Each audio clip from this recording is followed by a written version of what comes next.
In a world where everyone's hiding something, the most dangerous person in the room is always the one you've trained yourself not to notice. The Jade Vault wasn't a restaurant. It was theater disguised as fine dining, where senators buried scandals under truffle risotto and CEOs negotiated hostile takeovers between courses of Kobe beef. Men like Kang Jae-sung came here to pretend the bodies buried under their empires had turned to dust long ago. He sat beneath crystal chandeliers that cast light like liquid gold, his Patek Philippe catching the glow, his jaw carved from stone and centuries of controlled rage. To the world scrolling past his name on business magazines, he was the investment genius who turned Seoul's underground into Manhattan real estate. To those who whispered his real name, the Raven, he was still the ghost of Gangnam. Still the man who'd walked out of Korea with blood under his nails and a fortune built on fear that never made the Forbes list. Tonight, he was trying to believe in civilization across white tablecloths and the murmured negotiations of the American dream. Juanita Rocker moved through the Jade Vault like smoke through glass. She didn't smile the way the other servers did, bright and desperate to be tipped and forgotten. Her face carried the kind of stillness that only comes from surviving things you're not supposed to talk about. Her hands, dark and steady as a surgeon's closing a wound, refilled champagne flutes and cleared plates with a precision that felt almost military. Jae-sung noticed. He told himself he shouldn't have, but there was something in the way she mapped the room. Not with a server's choreographed efficiency, but with a soldier's cold calculation. Her eyes tracked exits like other people memorized wine pairings. Her shoulders held a coiled readiness that didn't belong to someone serving appetizers. She moved through the space as if constantly measuring angles, distances, threats that shouldn't exist in a place like this. Except tonight, they did. At 10:08 p.m., 5 oak chairs crashed to the marble floor in perfect synchronization.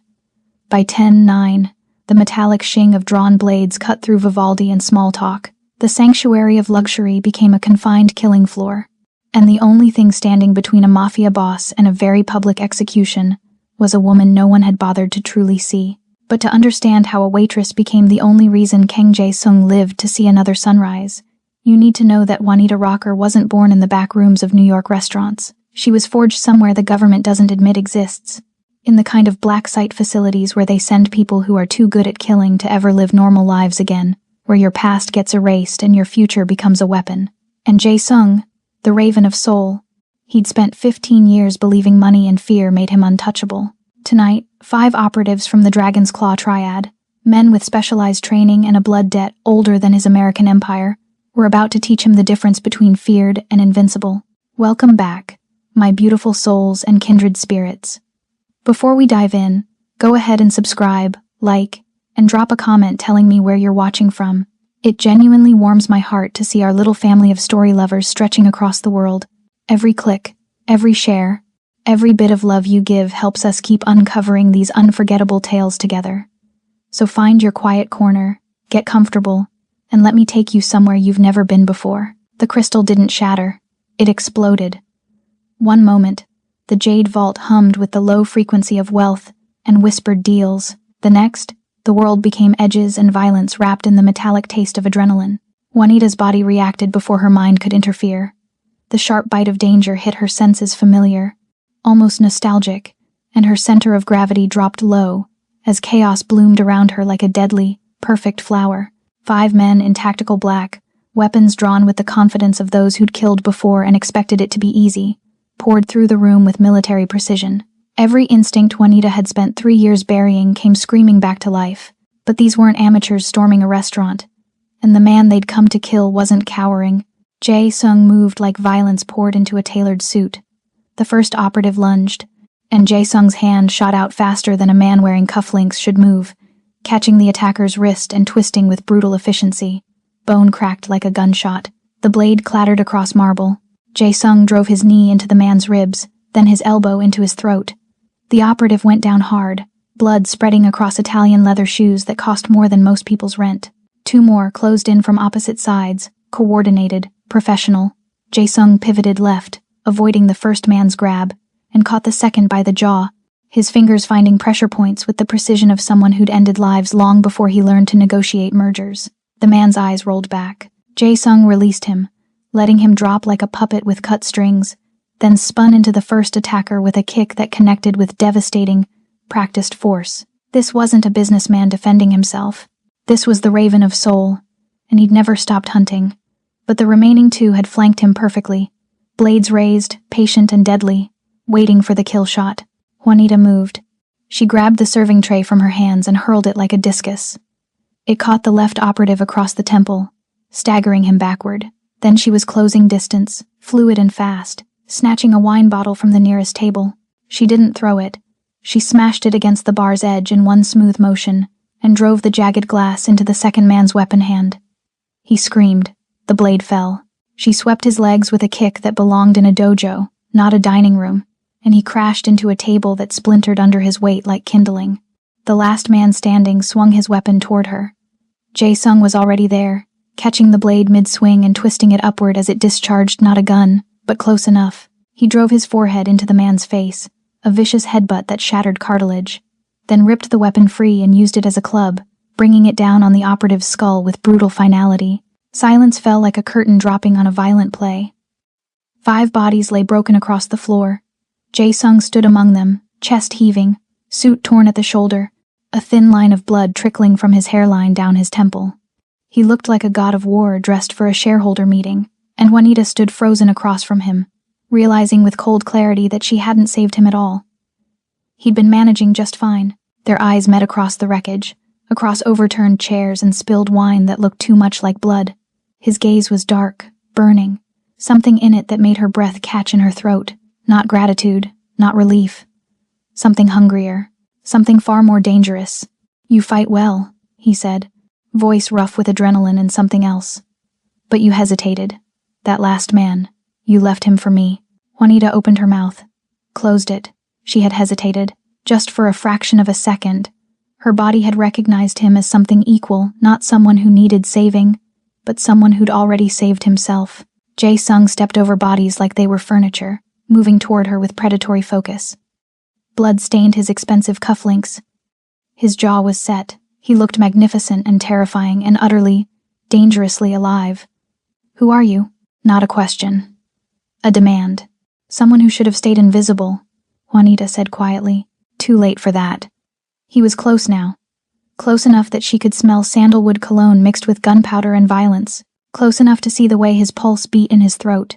"You move like a soldier, fight like a trained operative, but you serve drinks in my restaurant." "Your restaurant? I own this place. Own most of the block." His eyes never left hers. "Which means you work for me. And you just killed men in my establishment without permission." The air between them crackled with something electric and impossible to name. Juanita should run, should disappear into the New York night and never look back. But something held her in place, the way he looked at her, like she was a puzzle he intended to solve with his bare hands if necessary. Sirens wailed in the distance, growing closer. "The police are coming," Juanita said, voice steadier than she felt. "You need a story. I have one. Self-defense. 5 armed assailants attempted murder. Civilian casualties avoided thanks to alert staff." He tilted his head, studying her. "But you won't be here for it, will you? You'll vanish, because women like you don't talk to police." He knew. Somehow he knew. Juanita took a step back. Jae-sung matched it forward. "Stay," he said. Simple, commanding. The voice of a man who'd built an empire on being obeyed. "I don't take orders. Then take advice." His gaze intensified. "The dragon's claw sent these men. They know about you now, about what you can do. That makes you valuable, or a liability." He paused. "I'm offering protection. I don't need it. Everyone needs something." He raised his hand slowly, deliberately, and wiped a speck of blood from her cheekbone with his thumb. The touch was electric. Intimate, possessive, even ghosts. Juanita's breath stuttered. His hand lingered at her jaw, warm and solid and dangerous, and for one impossible moment, she wanted to lean into it, wanted to let someone else carry the weight she'd been dragging alone for 3 years. Then reason returned. She stepped back, breaking contact. "This was a mistake," she whispered. "No." Jae-sung's voice was certain. Final. This was fate. Juanita turned and ran, disappearing through the kitchen exit before he could stop her, before her treacherous body could betray her further.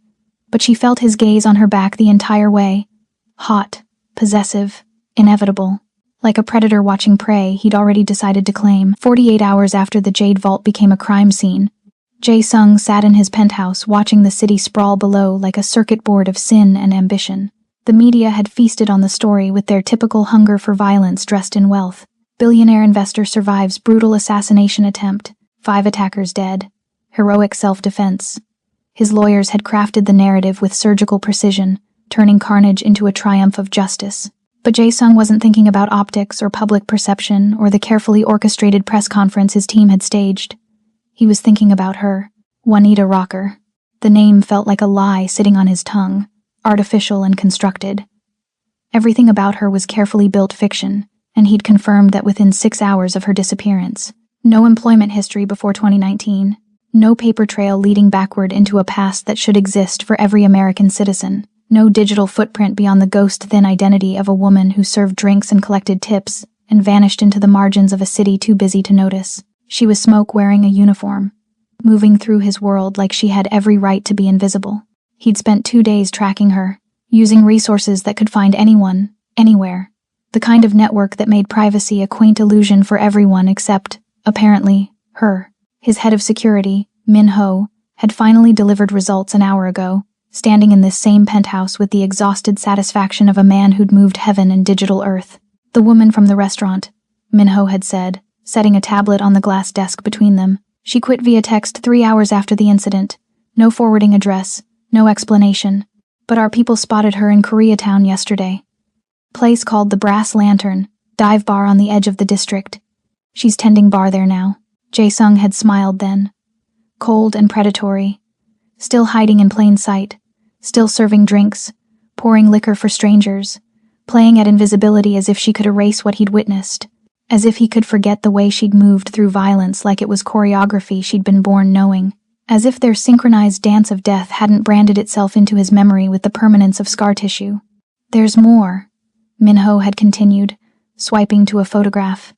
A tattoo, partially visible on the wrist of one of the dead operatives, a serpent coiled through a lotus flower, fangs bared, dragon's claw triad. We've identified all 5 men. Ex-military, specialized in close-quarters wet work. They weren't sent to scare you, Jae-sung. They were sent to end you. And the client? We're still tracing the contract, but preliminary intelligence suggests Dragon's Claw leadership.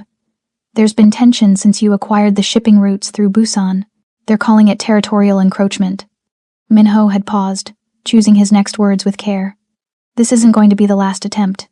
They've made it personal now. 5 men dead in a public space means they'll escalate to save face. Jae-sung had dismissed him with a gesture, his mind already elsewhere, already calculating. The triad was a problem that could be managed, eliminated, or negotiated with depending on the variables.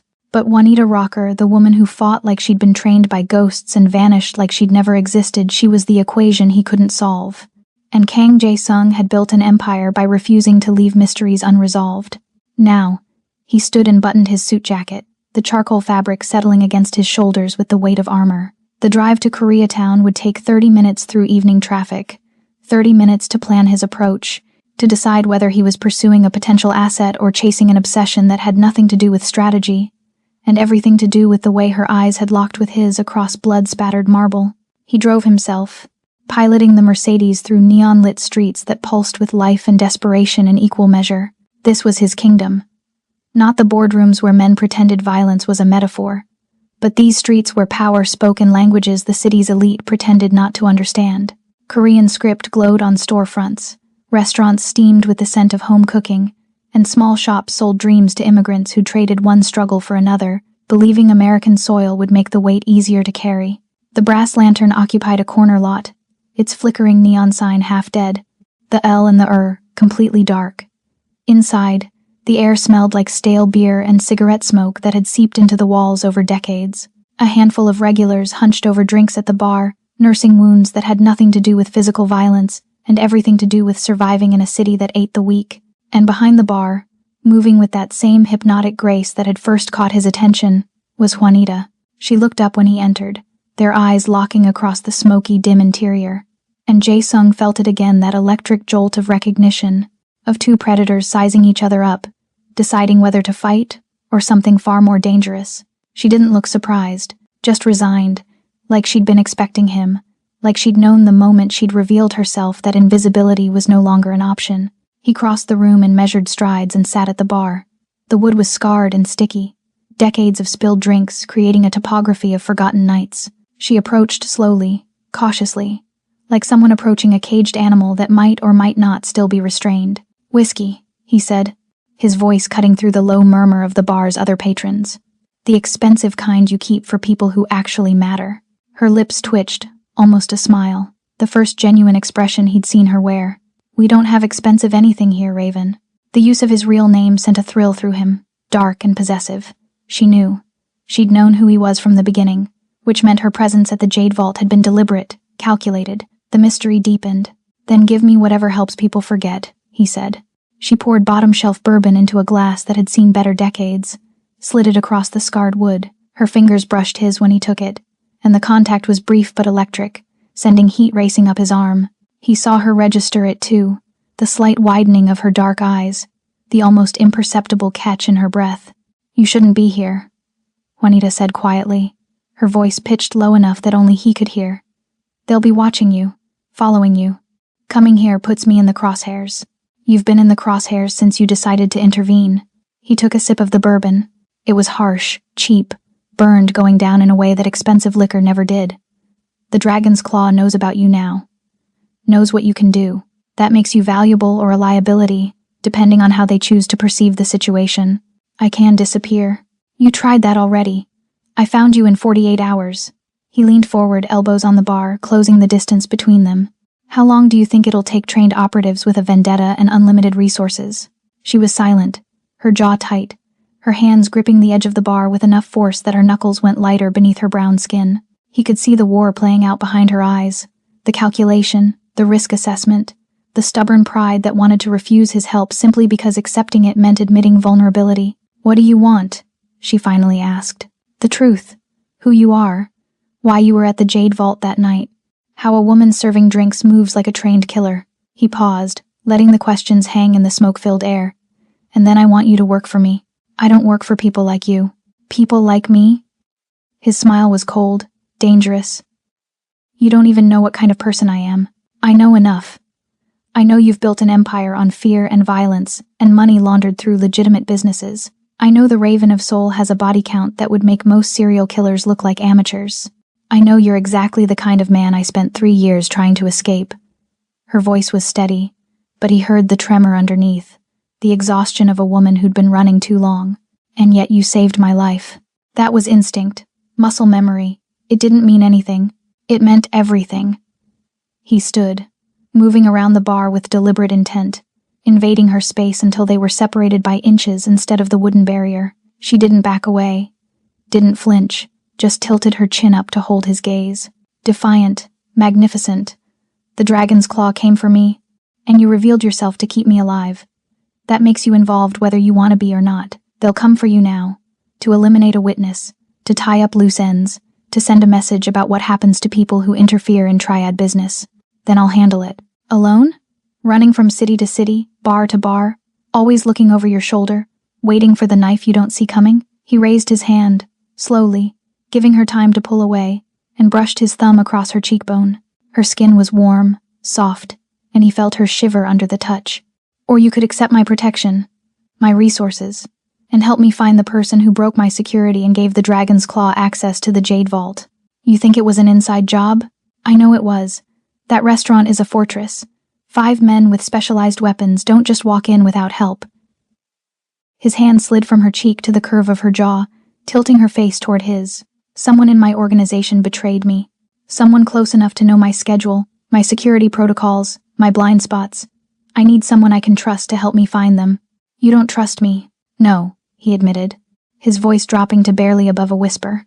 "But I trust that you want to survive. And right now, our survival is linked. Help me find the traitor. Eliminate the triad threat. And then you can disappear again.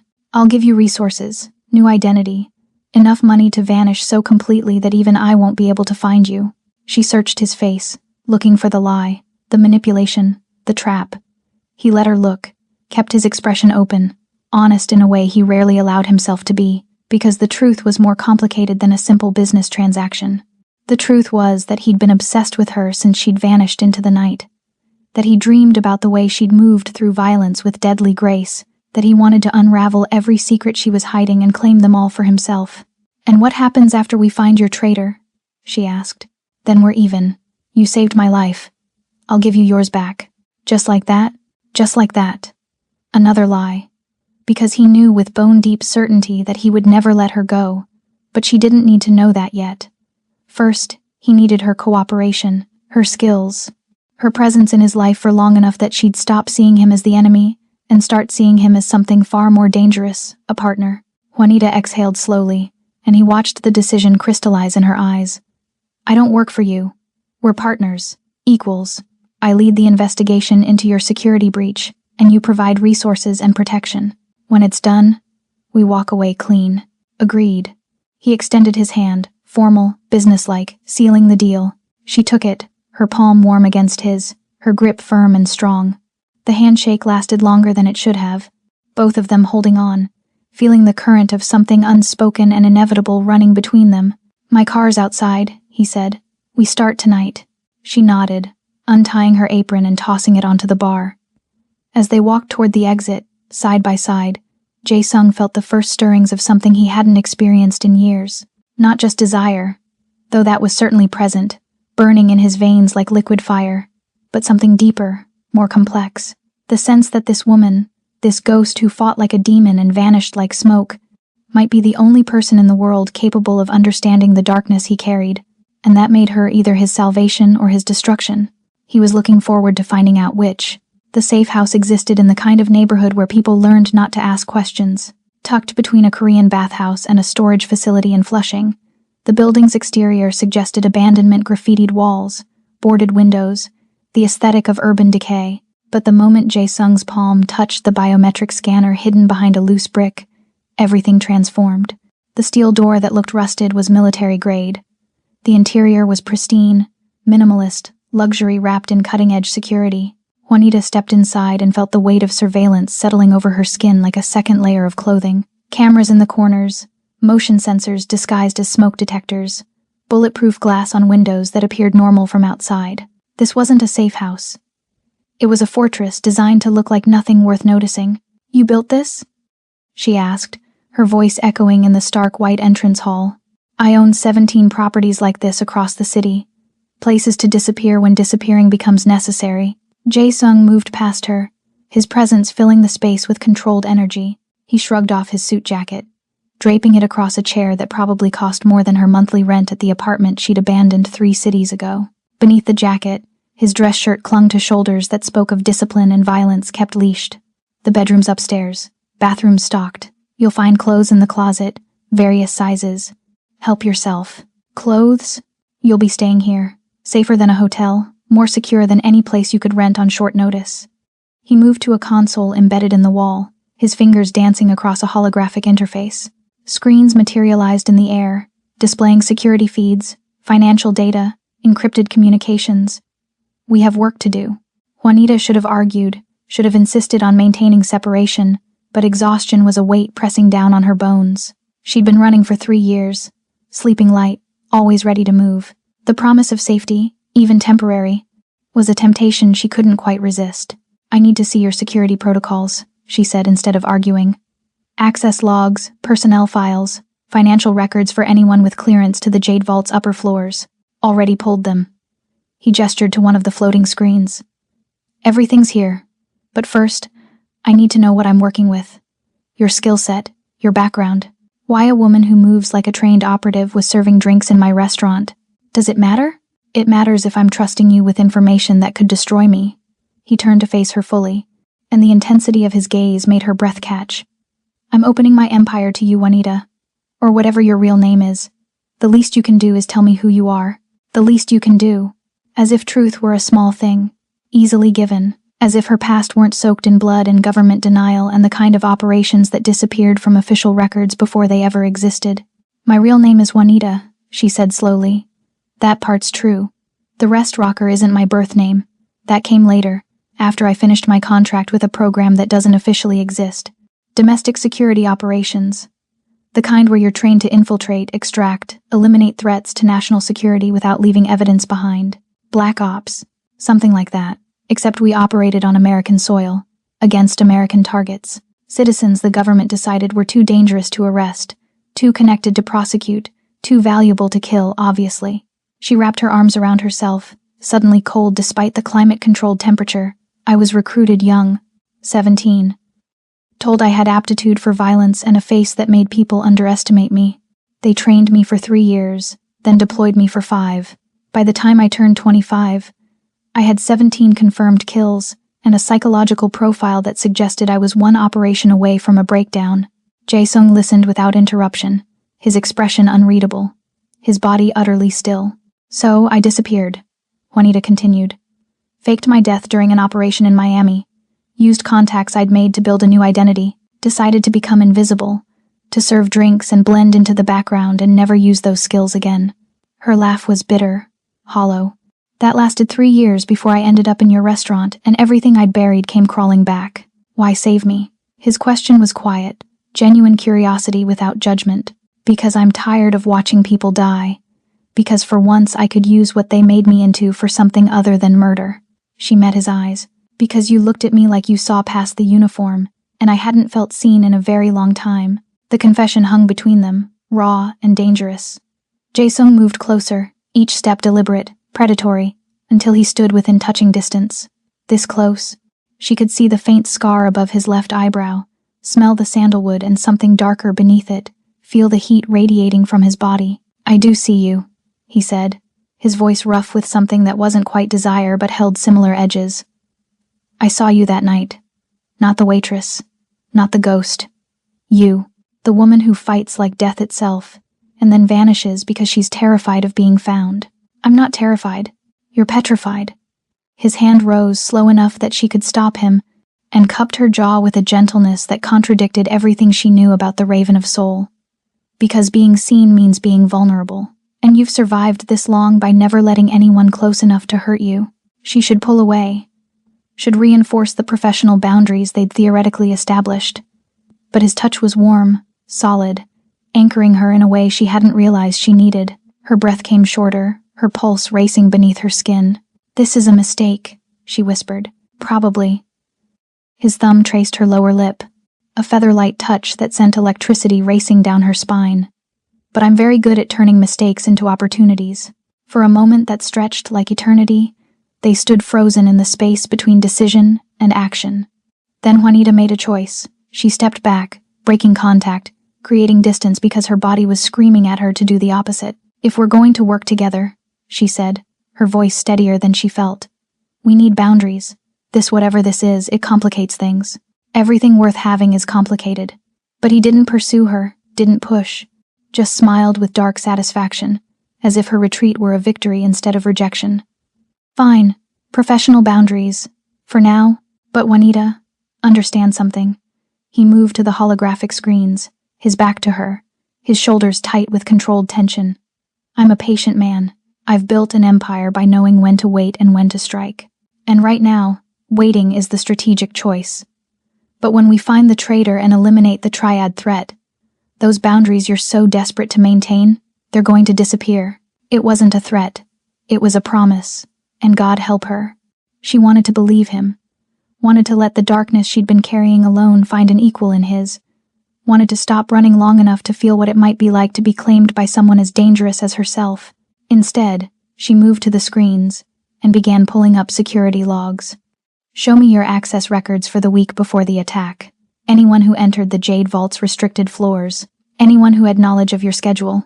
Jae-sung joined her, standing close enough that their shoulders almost touched, and together they dove into the labyrinth of data. Hours passed, the night deepening outside bulletproof windows, as they traced digital footprints and analyzed patterns. Juanita worked with methodical precision, her mind slipping into the analytical mode she'd perfected during her operational years. Every keystroke, every file accessed, every anomaly became a thread she could follow. Here, she said finally, highlighting a series of transactions. Look at this pattern. Small, seemingly innocuous transfers, money moving through shell corporations into accounts registered in the Cayman Islands. But the timing, she pulled up a calendar overlay, corresponds with triad operations in the region. Drug shipments, weapons deals, territorial enforcement. Jae-sung leaned closer, his breath warm against her ear, his presence overwhelming. Those accounts shouldn't exist in our system. Our financial records are encrypted, compartmentalized. Only 3 people have access to this level of detail. You and Minho, my head of security. He's been with me for 12 years. Jae-sung's jaw tightened. And Jin-woo, my financial advisor, family friend from Seoul. I'd trust him with my life. One of them is betraying you. No. The denial was immediate, visceral. Minho saved my life in Busan. Jin-woo helped me build this empire from nothing. They're not just employees, they're brothers. Juanita turned to face him fully, her expression hard. Then one of your brothers is selling you to the Triad, because these transactions are too sophisticated, too deeply embedded in your legitimate operations, to be anyone outside your inner circle. She watched the realization break over him like a wave, the way his features shifted from denial to fury, to something colder, more dangerous. Betrayal had a particular kind of pain, she knew, especially when it came from family. We need to confirm which one, he said finally, his voice stripped of emotion. And then we need proof that will hold up if I decide to make this legal instead of permanent. And if you decide to make it permanent? His smile was a blade wrapped in darkness. Then I'll need your help making it look like an accident. They worked through the night, building a profile of the traitor through digital breadcrumbs and forensic accounting. Somewhere around 3 a.m., Jae-sung brought food from the fully stocked kitchen, Korean comfort food, stew and rice and banchan that reminded her of meals she'd eaten in safe houses across the world. They ate in silence, the companionship of exhausted soldiers rather than the awkwardness of strangers. Why did you really build this empire? She asked as they returned to the screens. It wasn't just money or power. Men like you, we don't do things for simple reasons. You're right. It wasn't about money. He was quiet for a long moment, his gaze distant. I came to America with nothing but blood under my nails, and a name that meant something in Seoul's underworld. I was 22, angry, convinced I could rebuild here what I'd lost there. But I learned quickly that America doesn't care about your overseas reputation. Here, I was just another immigrant with an accent and a history I couldn't prove. So you proved it. I built an empire that couldn't be ignored. Turned nightclubs into money laundering operations, legitimate businesses into fronts for everything the city wants to pretend doesn't exist. And somewhere in the middle of building, I forgot why I started. The empire became the point, the violence became normal, and the man I'd been the one who believed in something beyond survival. He died somewhere between Seoul and Manhattan. Juanita understood that death, had experienced her own version when the government had molded her into a weapon and then discarded her when she'd begun asking questions about the people she was killing. We're quite a pair, she said softly. 2 ghosts pretending to be human. Maybe that's why I can't stop thinking about you. He turned to her, and in the blue glow of the holographic screens, he looked like something carved from shadows and desire. Because you're the first person I've met who might understand what it's like to carry this weight. Understanding doesn't make it lighter. No, but it makes it less lonely. The confession settled between them, heavy and intimate, and Juanita realized they'd crossed some invisible line without meaning to. Professional boundaries were dissolving in the face of shared darkness, mutual recognition of what they'd both become. It's almost dawn, she said, though she made no move to leave. We should rest. Continue this later when we're fresher. Probably. But neither of them moved, both caught in the magnetic pull of proximity and exhaustion, and something far more dangerous than simple attraction. Finally, Jae-sung stepped back, breaking the spell. The bedroom upstairs is yours. I'll take the couch down here. We'll resume in the afternoon after we've both slept. Juanita nodded, grateful for the escape, and climbed the minimalist floating staircase to the 2nd floor. The bedroom was exactly what she expected. Clean lines, expensive sheets, more luxury disguised as simplicity. She should have been too wired to sleep, her mind still racing with data and possibilities. But the moment her head hit the pillow, exhaustion dragged her under. She dreamed of blood and shadows and a man with a dragon tattooed across his back, watching her from across a room filled with corpses. 3 days into the investigation, the evidence became undeniable. Jin-woo, Jae-sung's financial advisor, the man who'd helped him build legitimate businesses from criminal foundations, who'd stood beside him through territorial wars and government audits, who was family in every way that mattered, was the viper hidden in silk. Juanita had confirmed it through painstaking reconstruction of digital breadcrumbs. Encrypted communications routed through the dark web, financial transfers timed precisely with Triad operations, and finally, the smoking gun. A recovered message from a Triad lieutenant that read, "Your Korean protection is a myth, Jae-sung. You will fall by your own hands." They sat in the safe house's main room, the evidence displayed across multiple screens, irrefutable and devastating. Jae-sung stared at the data with the expression of a man watching his world collapse in real time. He hadn't spoken in 20 minutes, hadn't moved, barely seemed to breathe. "I'm sorry," Juanita said quietly, "because what else could you say to a man confronting betrayal of this magnitude?" "Don't be sorry." His voice was hollow, scraped raw. "You were right. I was the one who refused to see it, who chose loyalty over logic." He stood abruptly, the movement sharp and violent, and drove his fist into the nearest wall. Drywall cracked. Blood bloomed across his knuckles. 12 years. 12 years I trusted him with everything. With my money, my secrets, my life. And he sold me to the people who want me dead. Jae-sung, do you know what the worst part is? He turned to face her, and the raw pain in his expression made her chest ache. It's that I understand why. Jin-woo lost his brother in the territorial war with the Triad 3 years ago, a casualty of my expansion into their territory. I told him it was necessary, that his brother's death bought us leverage. That sacrifice was the price of empire, and he smiled and nodded, and helped me consolidate power while he plotted my destruction. He made a choice, a wrong one. But that's on him, not you, is it? His laugh was bitter, broken. I built this empire on blood and fear. I made decisions that destroyed families, ended lives, created enemies who'll never forgive or forget. Jin-woo's betrayal is just the bill coming due for all the violence I pretended was justified. Juanita crossed the room and took his damaged hand in hers, her fingers gentle as they traced the split knuckles. You're not the monster you think you are. You don't know what I've done. I know exactly what you've done. I can see it in every careful decision, every moment of controlled violence, every time you choose strategy over impulse. She met his eyes, willing him to hear her. You're a killer, yes, but you're not a monster. Monsters don't feel guilt. They don't question their choices or ache over betrayal. They don't build safe houses to protect people who should be their enemies. Is that what you are? My enemy? I don't know what I am to you. The confession felt dangerous, too honest. But she was tired of pretending the connection between them was purely professional. But I know I've seen the worst of what you're capable of, and I'm still here. That should tell you something. He turned his hand in hers, linking their fingers, his grip almost desperate. Tell me about the worst thing you've done. The operation that broke you. It was an unfair ask, trading trauma like currency. But Juanita found herself answering anyway. Miami. 3 years ago. Target was a shipping magnate with ties to human trafficking. My orders were to infiltrate his organization, gather evidence, then eliminate him during a meeting with his distributors. Make it look like a deal gone bad. Leave no witnesses.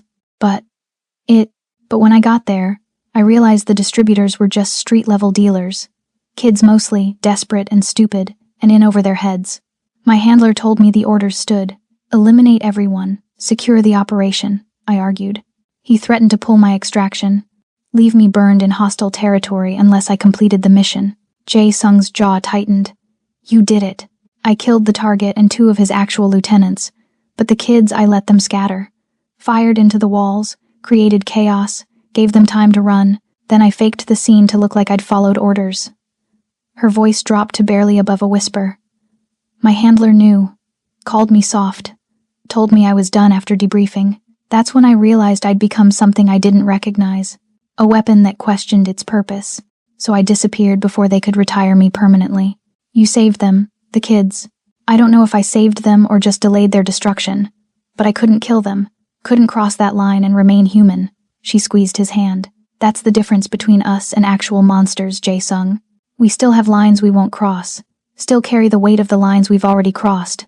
That makes us damaged, yes, dangerous, absolutely, but not monsters. He pulled her closer, and she let him, their bodies fitting together with the ease of puzzle pieces designed for each other. His forehead rested against hers, his breath warm against her lips, and for a moment they existed in a bubble where the world outside didn't matter. I'm going to kill him, Jae-sung said quietly. Not a threat, a statement of fact. Jin-woo. When we find him, I'm going to make him answer for this betrayal. I know. Will you help me? I'll do whatever you need.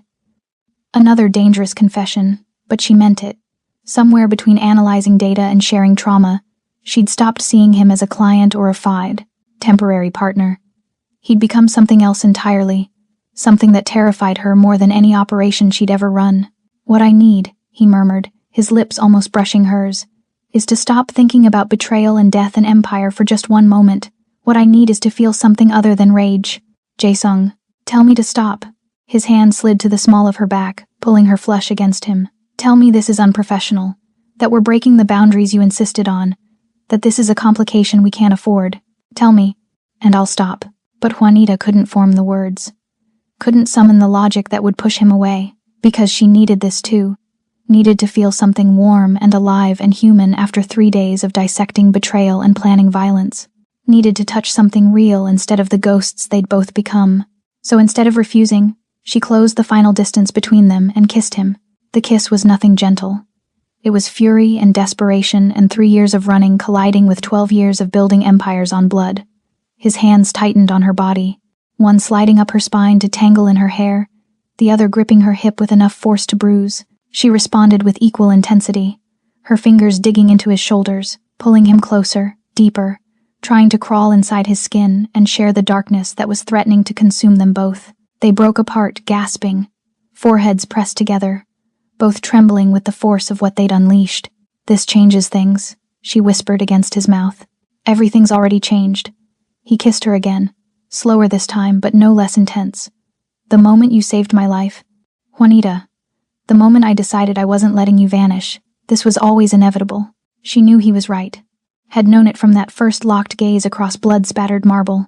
They were two broken people who'd found something almost like wholeness in each other's jagged edges.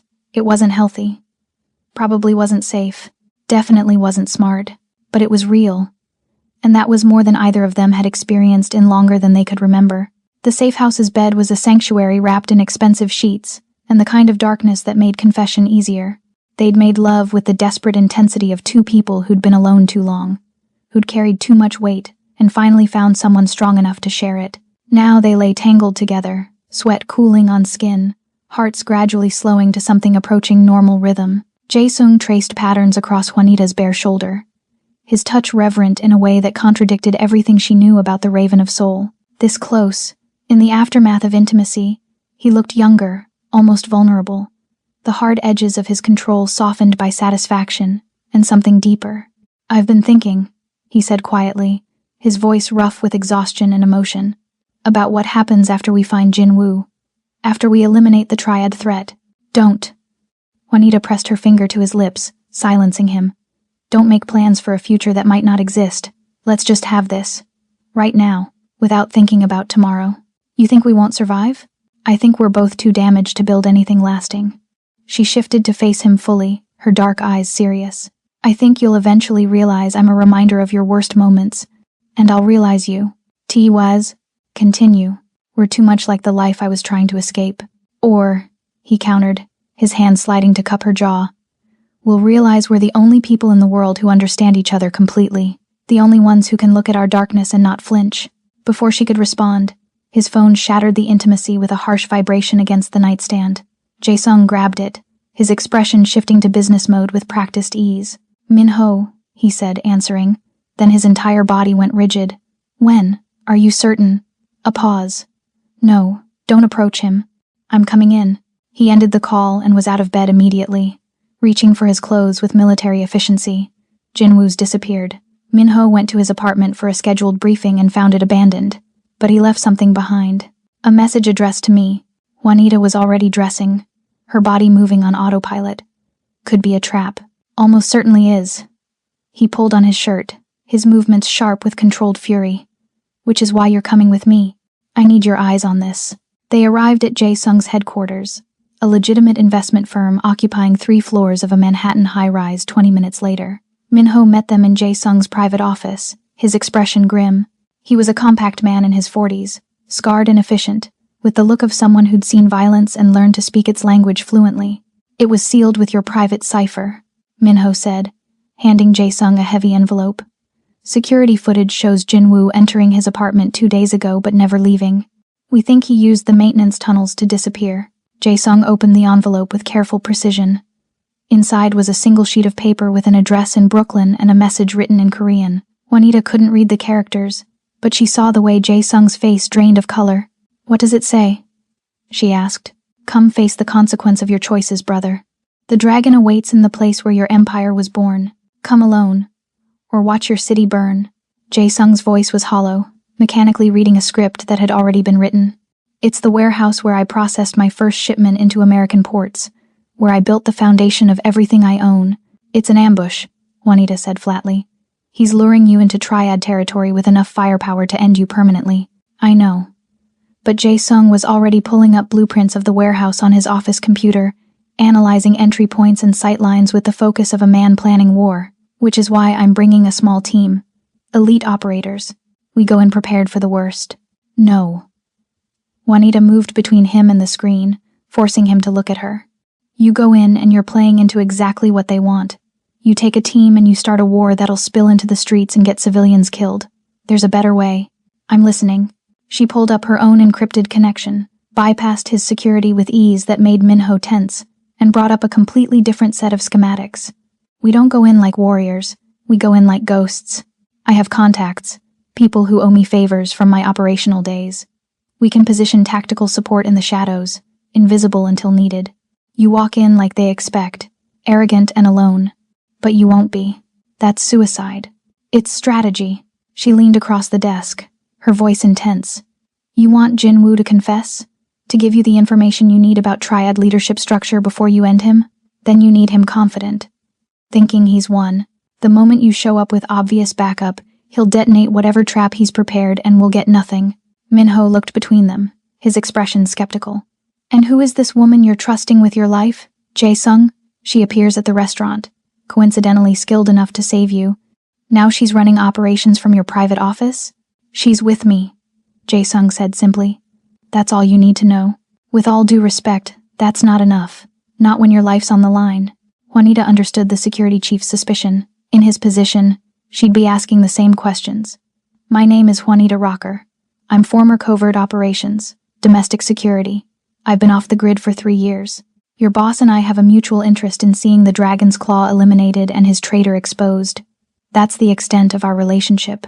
Liar, her heart whispered. But her face remained impassive. Minho studied her for a long moment, then nodded slowly. If Jae-sung trusts you, that's enough for me. But understand this if you're playing him. If this turns out to be a deeper deception, there's nowhere you can run that I won't find you. Noted. She turned back to Jae-sung. We have maybe 12 hours before Jin-woo decides you're not coming and triggers whatever backup plan he has. I need to make calls, coordinate positioning, ensure we have medical support standing by. You need to prepare yourself mentally for whatever he's going to say. I'm ready. No, you're not. She touched his arm, the gesture brief but laden with meaning. Jin-woo is going to say things designed to hurt you, to make you understand his betrayal was your fault, to plant doubt and guilt and make you hesitate when you need to act. You need to armor yourself against that now. Jae-sung's jaw tightened, but he nodded. Set it up. Whatever you need. You have my complete authorization. As Juanita moved to a secure terminal and began making encrypted calls, reaching out to ghosts from her operational past, she felt the weight of what they were about to do settling across her shoulders. This was the kind of operation that either resolved everything cleanly or destroyed everyone involved. There was no middle ground. And somewhere in the planning, in the careful coordination of invisible support and strategic positioning, she realized she'd made a choice, not just about helping Jae-sung eliminate his traitor, but about what came after. She'd spent 3 years running from the violence she'd been trained for, trying to become someone else. But watching Jae-sung face betrayal with the kind of controlled fury that reminded her of herself, she understood something fundamental. You couldn't run from what you were. You could only choose how to wield it. And maybe, just maybe, wielding it beside someone who understood the weight was better than carrying it alone. As dawn broke over Manhattan, painting the sky in shades of blood and gold, they finalized the plan. Jin-woo's trap would become their sting. The dragon's confidence would become their weapon. And whatever happened in that warehouse, whatever truths were exposed or blood was spilled, they would face it together. 2 predators who'd finally stopped pretending to be anything other than what they were. The horizon waited, sharp-edged and unforgiving. They drove toward it anyway. The warehouse crouched at the edge of Brooklyn's industrial waterfront like a beast waiting to feed. Rust bled down corrugated metal walls, decades of salt air eating through paint and pretense. This was where Jae-sung's empire had been born 15 years ago, where containers filled with goods that would never appear on customs documents had first touched American soil, where he'd proven himself worthy of fear and respect in equal measure. Now it would serve as either his resurrection or his tomb. Juanita watched from a concealed position 300 yards away, night vision scope trained on the warehouse's main entrance. She'd positioned her contacts with surgical precision ex-military contractors who owed her favors they couldn't refuse, scattered across rooftops and access points like invisible guardians. FBI tactical support stood by 2 blocks away, ready to move on her signal. Everything was calibrated, controlled, as perfect as an operation this volatile could be. But watching Jae-sung walk toward that warehouse alone, his silhouette sharp against flickering streetlights, made something in her chest constrict with fear she hadn't felt in years. Alpha Team. Confirm position, she murmured into her comm. Northeast perimeter secure. No movement. Bravo Team. South entrance covered. Thermal shows 15 heat signatures inside, clustered center mass. 15. Jinwoo hadn't come alone. He'd brought the full weight of his Triad Alliance. Enough firepower to start a war. Juanita's jaw tightened as she adjusted her rifle's scope, tracking Jae-sung's steady approach. He'd refused to wear body armor, said it would signal fear, weakness, said he needed Jinwoo to believe he was walking into death with the arrogance of a man who'd never truly faced consequence. She'd wanted to argue, to force protection on him, but she understood the psychology. Predators smelled fear, and Jae-sung needed to appear as the apex predator, even surrounded by enemies. He reached the warehouse door and paused, one hand on the rusted handle. For just a moment, he looked back toward her hidden position, though he couldn't possibly see her through the darkness. The gesture felt like goodbye, like a man acknowledging he might not walk back out. Then he opened the door and disappeared inside. Juanita's world narrowed to the scope, to the thermal signatures moving inside that warehouse, to the sound of her own controlled breathing. Through her earpiece, she heard the faint audio feed from the wire Jae-sung wore, disguised as a button on his shirt. "Hello, brother." Jinwoo's voice, smooth and cold. "I wasn't certain you'd come. Where else would I be?" Jae-sung's tone carried casual menace. "You invited me to the place where everything began. It seemed appropriate to honor that invitation. Always so controlled, so perfectly composed. Even now, walking into a room full of men who want you dead, you can't help but perform superiority. It's not a performance when it's truth." Juanita heard movement. Footsteps on concrete, the subtle rustle of weapons being adjusted. Through the thermal scope, she watched the heat signatures shift, forming a loose circle around Jae-sung's position. They were boxing him in, testing whether he'd brought backup. "I want to understand," Jae-sung said, his voice dropping to something more intimate, more wounded. 12 years, Jinwoo. We built this empire together. I trusted you with everything. Why? Why? Jinwoo laughed, bitter and sharp. "You really don't know. Can't see past your own ambition long enough to understand what you took from me. Your brother. The territorial expansion 3 years ago. My brother. The only family I had left after Korea. You sent him into that conflict knowing it was a suicide mission, knowing the Triad would retaliate with overwhelming force. And when he died, you called it acceptable losses, told me his sacrifice bought us leverage." The pain in Jinwoo's voice was raw, genuine. "You stood at his funeral and delivered a eulogy about honor and duty, then went back to your penthouse and forgot he ever existed." "I didn't forget. You didn't care. That's worse." Metal scraped against concrete, a chair being dragged across the floor. "Sit down, Jae-sung. Let me explain how this is going to end." Juanita's finger hovered over her trigger, every muscle coiled tight. But Jae-sung's voice came through steady, controlled. "I'm comfortable standing. Sit down." The words carried lethal promise. "Or I detonate the charges I've placed throughout this neighborhood. 3 apartment buildings, a school, a hospital, all wired to explode if I don't send a cancellation code every 10 minutes. So sit and listen and understand that you're not leaving here alive." Through the scope, Juanita watched Jae-sung's heat signature lower as he sat. Her mind raced through contingencies, calculating blast radius, civilian casualties, the impossibility of finding and defusing explosives she had no intel on. Jinwoo had outplayed them, turned a tactical ambush into a hostage situation that neutralized her entire support network. "The dragon's claw is here," Jinwoo continued, his voice carrying satisfaction. "Their leadership has agreed to a partnership. Your territories, your operations, your empire, it all transfers to them. In exchange, I get what I actually want. Your destruction. Not just your death, Jae-sung. Your complete annihilation. Everyone will know you died begging, broken, betrayed by the person you trusted most. You're making a mistake." Jae-sung's voice remained calm, But Juanita heard the undercurrent of rage building beneath the surface. The triad doesn't honor agreements. They'll take what you're offering and kill you the moment you're no longer useful. Perhaps, but at least I'll die knowing I destroyed the man who destroyed me. Juanita made a decision. She activated her secondary comm, the one connected directly to her FBI contact. This is Rocker. We have a situation. Subject claims explosives planted in civilian locations. Need immediate area sweep and tactical assessment. Authorization code Delta 7 Romeo. Copy that. Deploying bomb squad to your coordinates. ETA 12 minutes. 12 minutes. An eternity in operational time.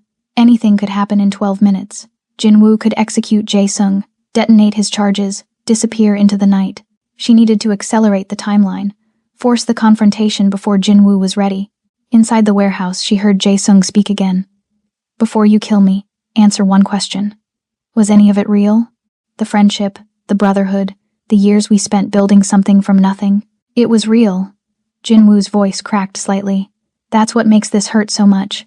I loved you like family, Jae-sung, and you threw that love away for territory and power and an empire built on corpses. You made me choose between loyalty and justice. This is justice. This is revenge. There's a difference. Not to me. Juanita heard the distinctive sound of a gun being cocked. Her world crystallized to single-point focus. No more time for strategy, for careful planning, for hoping FBI bomb squads could work miracles. If she didn't act now, Jae-sung died, and everything they'd built between them, partnership, trust, the fragile beginning of something that felt like salvation would end in this rusted warehouse surrounded by enemies. She squeezed her comm. All teams, this is Rocker, green light, execute breach protocol, flashbangs on my mark. Copy, standing by. Through her scope, she watched thermal signatures shift as Jinwoo raised his weapon toward Jae-sung's seated form. Her finger tightened on the trigger. Windage and elevation calculated instinctively from thousands of hours of training. One shot. That's all she'd get before the situation dissolved into chaos. I'm sorry, brother, Jinwoo said, for what you made me become. Juanita exhaled slowly and squeezed the trigger. The warehouse window exploded inward in a shower of glass and gunfire. Juanita's shot caught Jinwoo's weapon hand, the bullet punching through flesh and bone with precision that came from years of making impossible shots under worse conditions. His gun clattered across concrete as he screamed, clutching his mangled hand. Simultaneously, flashbangs detonated at every entrance. The coordinated breach she'd choreographed with her ghost team executing with mechanical perfection. The warehouse transformed into strobing, chaos, light and sound and smoke, and the sharp crack of tactical operators moving through confusion like it was their natural element. Jae-sung moved instantly, years of survival instinct overriding shock. He rolled left as return fire erupted from the triad soldiers, using overturned machinery as cover. Through her scope, Juanita tracked targets, dropping 2 more with clinical efficiency before slinging her rifle and rappelling down from her perch. She hit the ground running, pulling her sidearm as she closed distance to the warehouse. Inside was controlled chaos. Her contracted operators moved with the fluid efficiency of professional soldiers, neutralizing triad members with non-lethal takedowns, rubber bullets, tasers, pain compliance holds that incapacitated without killing. This wasn't a massacre. It was an arrest operation disguised as a firefight, because Juanita had lied to Jae-sung about one critical element of the plan. She reached Jinwoo, where he'd collapsed against a support beam, cradling his destroyed hand. Blood spread across concrete beneath him, not enough to be fatal but sufficient to keep him stationary. His eyes widened as she approached, recognition flickering through pain-induced haze. You, he gasped. You're with him? Not exactly. Juanita crouched, keeping her weapon trained on his center mass. FBI Organized Crime Division sends their regards. Jinwoo, you're under arrest for conspiracy to commit murder, racketeering, and about 15 other charges I don't have time to enumerate. The warehouse's chaos was subsiding as her operators secured the triad soldiers. Red and blue lights strobed through blown-out windows as FBI tactical units poured in, flooding the space with federal authority. This wasn't a gang war ending in blood. It was a calculated sting operation that she'd been orchestrating for 4 months, using the Jade Vault attack as the catalyst that finally gave her enough evidence to move. Where's Jae-sung? She demanded, scanning the warehouse. Here. His voice came from behind her, rough with adrenaline and something darker. Right here, wondering when you were going to mention you'd been working with federal agents this entire time. She turned slowly, reading the betrayal in his posture. the way his hands hung loose at his sides, ready for violence but uncertain who to direct it toward. It's not what you think. Really. Because I think you've been undercover this entire time. I think the Jade Vault wasn't coincidence. I think you've been using me to build a case against the Triad and everyone connected to them, which includes my organization. His voice was cold, clinical, the emotional vulnerability he'd shown her replaced by the calculating predator she'd first met.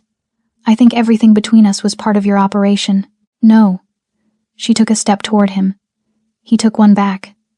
The operation is real. But what happened between us, that was, save it. Jae-sung's expression was carved from ice. I don't need the apology. I need to know if I'm about to be arrested alongside Jin Woo and his Triad partners. Juanita glanced at the FBI agents processing the crime scene, then back to Jae-sung. Walk with me. They moved to a quieter corner of the warehouse, far enough from federal ears to have something approaching privacy. Juanita could feel the weight of his anger, his sense of betrayal, radiating like heat. 4 months ago, I was approached by an FBI organized crime task force, she said quietly. They knew about my operational background, knew I'd gone dark, and they made me an offer. Help them dismantle the Dragon's Claw's American operations, provide them with irrefutable evidence of Triad leadership involvement in murder and trafficking, and they'd guarantee me full immunity for anything in my past, a clean slate, a real life instead of running forever, and I was your way in. You were the target's target. The Triad wanted you dead, which meant they'd eventually make a move significant enough to expose their entire structure. I got a job at the Jade Vault knowing it was one of your properties, knowing you frequented it, hoping an opportunity would present itself. She met his eyes. I didn't expect them to send 5 operatives. Didn't expect to actually have to save your life. And I definitely didn't expect— Don't. He cut her off, his voice sharp. Don't tell me you didn't expect to feel something. Don't try to convince me any of what happened between us was real when it was all part of your operation.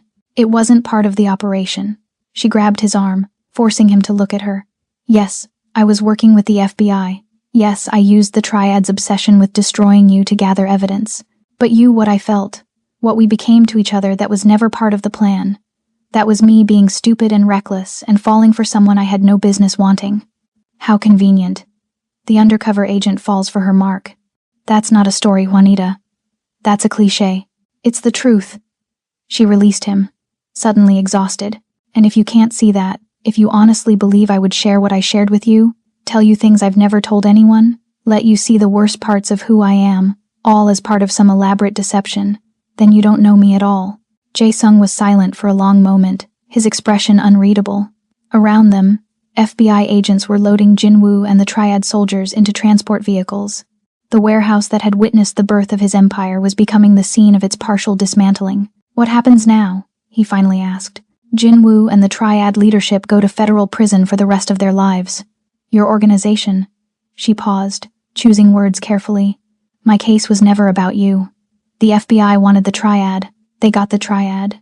As far as federal law enforcement is concerned, you're a legitimate businessman who was the target of an assassination attempt, not a suspect. You protected me.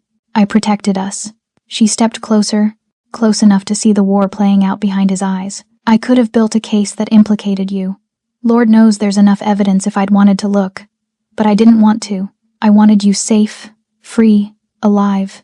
I wanted us to have a chance at something that wasn't built on violence and running, by lying to me, by making impossible choices in an impossible situation. Her voice broke slightly. I'm not asking you to forgive me, Jae-sung. I know betrayal when I'm looking at it, even when the betrayal comes wrapped in good intentions. I'm just asking you to understand why. An FBI agent approached, tactical vest marked with official insignia. Miss Rocker, we need your statement. And Mr. Kang, we'll need yours as well for the official record. Juanita nodded. Give us 5 minutes. The agent retreated. In the space he left behind, silence stretched between them like a chasm too wide to cross. Finally, Jae-sung spoke, his voice stripped of emotion. When this is done, when you've given your statements and closed your case and collected your immunity, I don't want to see you again. The words hit like physical blows, but Juanita forced herself to remain standing, to meet his eyes without flinching. Understood.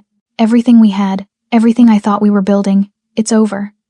You made your choice when you decided lying was acceptable. I'm making mine now. I know. He turned to leave, then paused.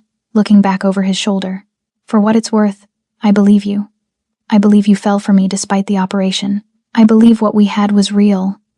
His smile was broken, sad, but I also believe that doesn't matter. Real or not, we were built on deception. And I've learned the hard way that foundations made of lies always crumble eventually. Then he walked away, toward FBI agents and official statements and a future that didn't include her. Juanita stood alone in the warehouse, surrounded by the evidence of her successful operation, and felt like she'd lost everything that actually mattered. The FBI debriefing took 6 hours. Juanita sat in a sterile interrogation room painted institutional beige, recounting every detail of the operation with clinical precision. Her handler, Special Agent Morrison, recorded everything with the satisfaction of someone who'd just closed a case that would define his career. "Outstanding work, Rocker," he said as they concluded. "The Triad leadership is in custody. We've seized enough assets to cripple their American operations for a decade, and we've got testimony from Jin Woo that'll put them away permanently. This is exactly what we hoped for when we brought you in. Glad I could help." Her voice was hollow, mechanical. Morrison studied her. "You all right? You did good here. Saved lives, ended a major criminal operation, kept a gang war from spilling into the streets. That's worth celebrating." "Sure." She stood, gathering the few personal items she'd brought. "My immunity paperwork? Being processed now. You'll have official documentation within 48 hours. Clean slate, just like we promised." He extended his hand. "You ever want to come back, work with us officially? You've got an open invitation." Juanita shook his hand without enthusiasm. "I'll keep that in mind." She left the FBI field office as dawn was breaking over Manhattan, painting the sky in shades of gold and rose that felt obscene compared to the darkness she carried inside. Her phone buzzed a text from one of her contracted operators confirming the bomb threat had been a bluff. Jin Woo had been bluffing about the explosives, using psychological warfare instead of actual ordnance. Smart, cruel, exactly the kind of move Jae-sung would have respected if it hadn't been aimed at his destruction. Jae-sung. Just thinking his name created an ache in her chest that had nothing to do with physical injury and everything to do with the way he'd looked at her in that warehouse like she was a stranger wearing the face of someone he'd trusted. She'd saved his life, protected his empire, ensured he walked away from federal investigation without charges, and in doing so, she destroyed the fragile beginning of something that could have been salvation for them both. Her phone rang. Unknown number. She almost didn't answer, but operational instinct made her pick up. "Juanita." His voice sent electricity down her spine. "We need to talk. I thought you never wanted to see me again." "I don't." A pause. "But there's something you need to know before you disappear. Meet me at the safe house in 1 hour. Come alone." He ended the call before she could respond. Juanita stood on the street corner, watching early morning commuters flow past like water around stone, and made a decision. One last meeting. One final conversation. Then she'd do what she'd always done best. Disappear so completely that even her memories would eventually fade to nothing. The safe house looked different in morning light, less fortress and more simply empty. She found Jae-sung in the main room, standing before the holographic screens they'd used to track Jin Woo's betrayal. He'd changed clothes, the blood-spattered shirt replaced by casual wear that made him look younger, less like the Raven of Soul and more like a man caught between identities. "Thank you for coming," he said without turning around. "You said there was something I needed to know. Several things, actually." He finally looked at her, and the exhaustion in his eyes was profound. "First, Jin Woo's testimony includes information about my operations. Enough that even with your protection, I'm going to spend the next year under federal scrutiny. My empire as it existed is over. The FBI might not charge me, but they'll dismantle everything I built piece by piece, until all that's left is the legitimate businesses and a reputation too damaged to rebuild. I'm sorry. Don't be. It's what I deserve." He moved closer, close enough that she could smell sandalwood and exhaustion. "Second thing, I was wrong. What I said in the warehouse about you lying, about us being built on deception. I was hurt and angry and lashing out at the only person who didn't deserve it." Juanita's breath caught. "Jae-sung, let me finish." His hand reached out, hesitated, then touched her face with heartbreaking gentleness. "You made impossible choices in an impossible situation. You protected me when you could have destroyed me. You risked your operation, your immunity, maybe your life, to keep me safe. That's not betrayal. That's love disguised as duty. I still lied to you, and I've built my entire life on lies. Who am I to judge?" His smile was sad. "And self-aware? We're both broken people who found something almost whole in each other. The fact that we got there through deception doesn't make it less real, just more complicated.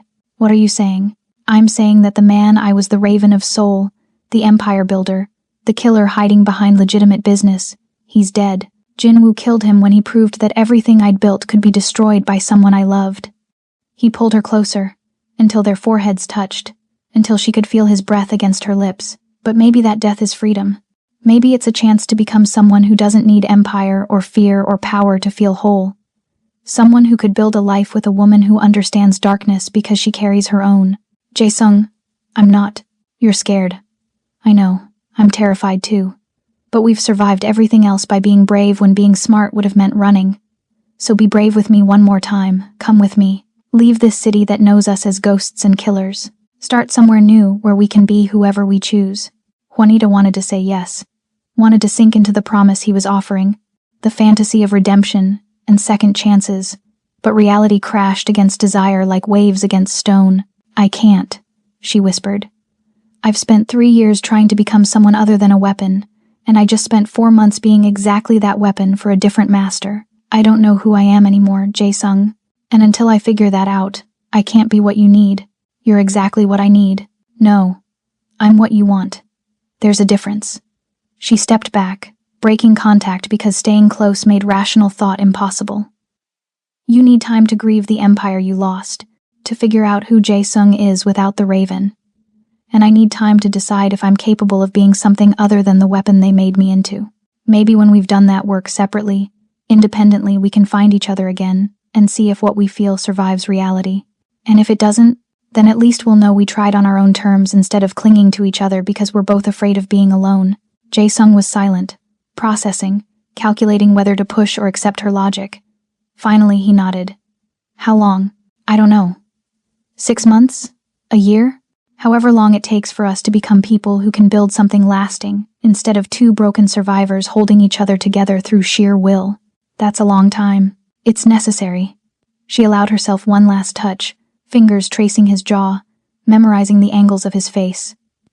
You saved me when you saw me that night at the Jade Vault, saw me completely and didn't turn away. That's worth protecting. Worth waiting for. Worth becoming the best versions of ourselves so we don't destroy it with our damage. He caught her hand, pressed his lips to her palm in a gesture of farewell and promise combined. Where will you go? Somewhere quiet. Somewhere I can think without running. She smiled, fragile and genuine. What about you? Japan, maybe. My mother's family has property in Kyoto. Somewhere I can remember who I was before soul and violence and empire. His grip tightened. I'll find you when I'm ready. When I'm whole enough to deserve what you're offering. I'll be waiting. They stood together in the morning light streaming through bulletproof windows. 2 predators learning to be human. 2 weapons discovering they could choose a different purpose. Then Juanita pulled away, walked to the door, and forced herself to leave without looking back, because looking back would have shattered her resolve completely. 6 months later, Juanita stood on a balcony overlooking the Pacific Ocean, watching waves crash against California coastline with hypnotic rhythm. She'd chosen Santa Barbara for her exile, far enough from New York to feel like escape, close enough to familiar territory that she didn't feel completely unmoored. She'd bought a small house with money from her FBI immunity agreement, something modest and hers, the first space she'd owned in over a decade. The work of becoming human again had been harder than any operation she'd run. Therapy with a specialist who understood operational trauma, long days of hiking in silence and learning to be alone without being lonely, reading books that had nothing to do with tactics or survival, cooking meals that weren't just fuel, building a life that wasn't defined by running or hiding or waiting for the next threat. It wasn't perfect. Some nights she still woke, gasping, caught in nightmares of blood and missions gone wrong. Some days the absence of purpose felt like drowning, but slowly, painfully, she was discovering a version of herself that existed separate from violence. A woman who could choose peace without feeling like a coward. Her phone buzzed. A message from an unknown number containing only coordinates and a time. Tomorrow, sunset, a private airfield 30 miles north.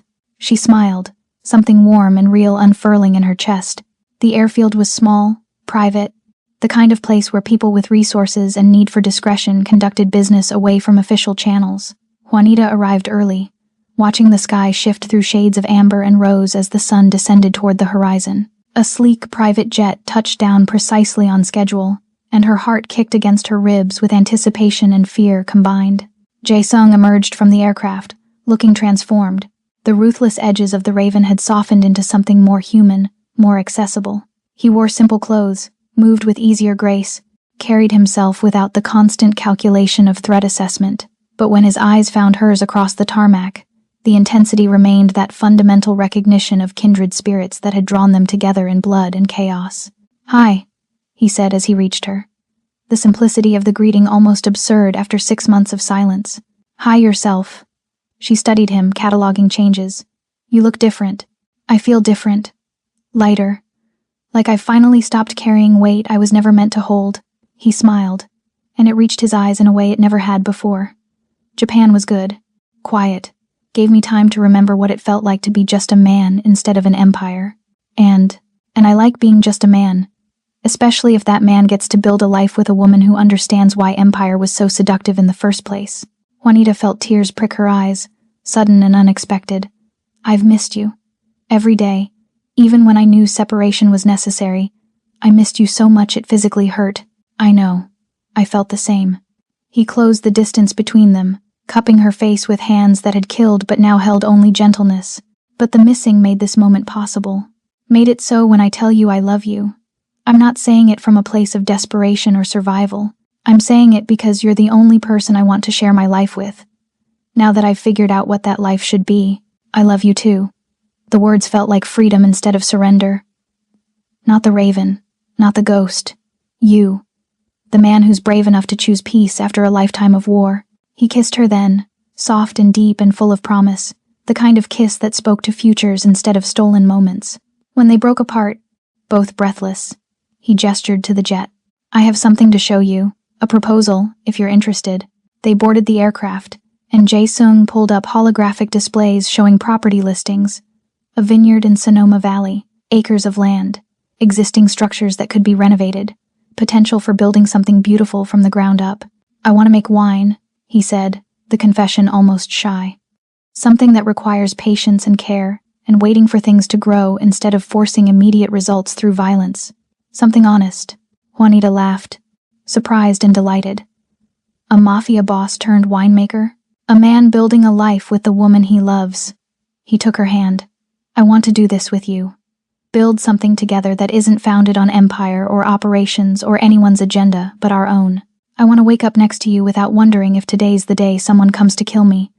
I want to argue about barrel aging and terroir instead of territories and rivals. I want boring and peaceful and real." "That sounds perfect." She squeezed his fingers. "Absolutely perfect." They flew north as the sun set, painting the sky in shades of blood and gold that no longer felt ominous, just beautiful. Below, California stretched out like a promised land that had seen violence, but could host redemption just as easily. Land where two people who'd been weapons could learn to be gardeners instead. "Do you think we'll ever completely escape what we were?" Juanita asked quietly. "No," Jae-sung said honestly. "I think we'll always carry the scars. Always have skills we wish we'd never learned. Always understand darkness in ways most people can't. But maybe that's okay. Maybe being honest about our damage is better than pretending we're innocent. Two predators who chose to stop hunting. Two people who finally found home in each other." The jet soared over vineyard country, chasing the horizon toward a future they'd build together. Not perfect, not innocent, but theirs, chosen deliberately instead of forced by circumstance. They'd survived empire and betrayal and operations that should have destroyed them. They'd learned to be honest about their darkness, and brave enough to seek light anyway. And maybe, in a world that demanded you be either weapon or victim, choosing to be human was the most radical act of all. Juanita leaned her head against Jae-sung's shoulder, feeling his arm wrap around her with possession that felt like safety instead of control. Outside the window, the horizon stretched infinite and waiting. They were flying toward it together, finally running toward something instead of away. That had to count for everything. "So tell me, beautiful souls, what did you think? Did this story of broken people finding wholeness in each other's darkness touch something deep inside you? Did you feel the weight of their choices, the heat of their attraction, the impossible beauty of two predators choosing peace? Drop a comment and let me know which moment made your heart race. Was it the restaurant massacre? The betrayal? That first kiss in the safe house? Or maybe it was the ending, watching them fly toward redemption together.